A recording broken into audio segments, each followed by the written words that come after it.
expecting us to be more than what we are.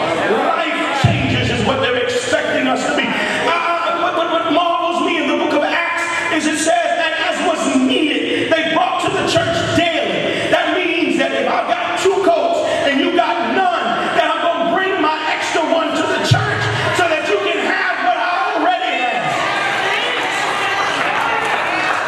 So while we're walking around on cold winter days with our mink coats and our fur coats on, we've got 2 and 3 of them laid up in the closet. Somebody's laying out in the sidewalk and in a church building and on the steps of a sanctuary waiting for somebody to give them something.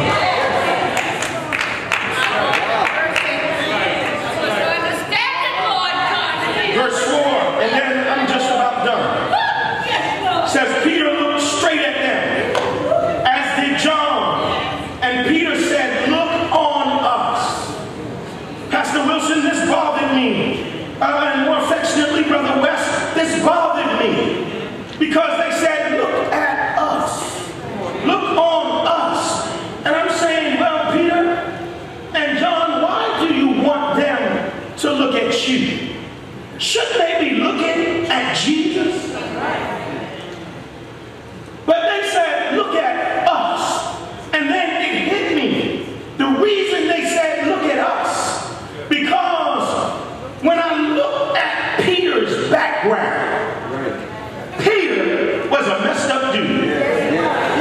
See, we only like to deal with Peter, the one who stood up on the rooftop and preached, and all these people got saved. That's the Peter we want to know. But we forget about the cussing Peter, the one who had a problem with profanity language. And every time you said something to him, all these explicitives started coming out of his mouth. We forget that was the same Peter. We forget that this is the same Peter that when they came to get Jesus in the Garden of Gethsemane, pulled out his sword and cut the ear off of the soldier that was standing there.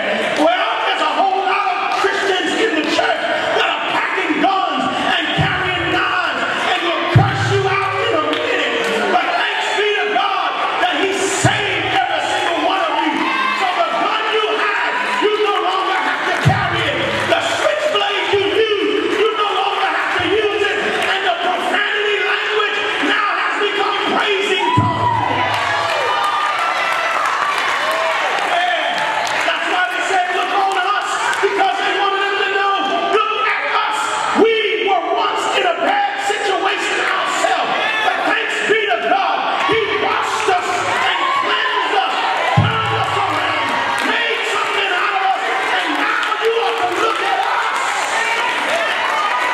Well, that's what the world needs, my brothers and sisters. They don't need suit-wearing, hat-wearing, white dress and black suit colors, church folk walking in and acting like they've never gone through anything in life. They need somebody who understands what it means that God has done something in your life, and the same God that can deliver me can deliver you. That's what the world needs. How many of you know that's what they really need?